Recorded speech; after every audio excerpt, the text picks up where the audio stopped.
Donc là, on a une seconde trancheuse un peu différente de la précédente parce qu'on n'a pas de système d'aspiration. Donc on a les matériaux qui sont sur le côté.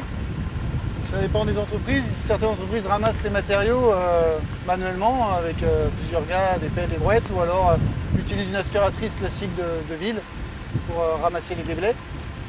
On a des rendements similaires à l'autre machine. On gagne juste un peu de temps seulement par rapport à la vidange, quand notre machine doit s'arrêter pour vidanger, ce qu'on n'a pas sur ce modèle-là. Le principal avantage aussi, c'est qu'on peut travailler sur trottoir. On a un gabarit relativement limité. Donc on peut travailler sur trottoir avec le moins d'impact possible sur le trafic, sur la circulation. Et sinon, on a les mêmes outils que sur l'autre machine, donc avec 3 types de roues, en 80, 100, 125, qui nous permet de travailler de 10 cm de profondeur jusqu'à 45. Et en largeur, on peut aller de 30 mm, 35 mm à 80 mm de large. Et après, on a un autre outil qu'on appelle l'outil chaîne qui nous permet de descendre plus profond, jusqu'à 80 cm de profondeur et qui peut ouvrir de 10 à 15 cm de large. Donc pareil avec un renvoi des déblais sur le côté grâce à un petit tapis. On met les tapis soit à gauche, les déblais soit à gauche, soit à droite. Et il nous permet ainsi d'ouvrir une tranchée plus large pour de la pose de réseau comme du multiduct ou du simple duct. On a une option de double déport sur celle-ci.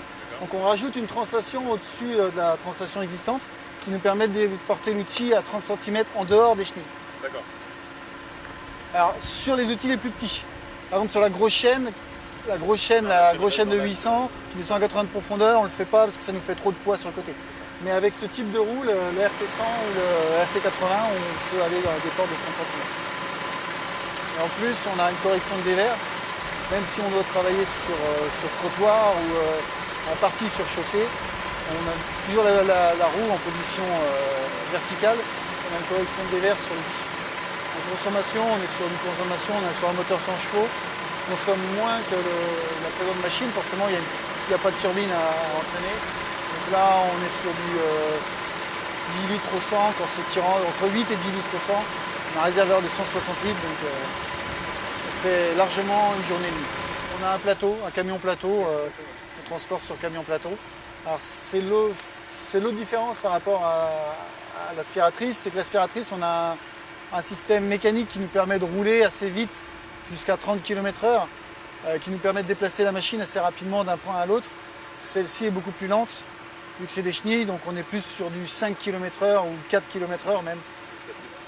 Donc il faut pas avoir 2 km à faire. Hein.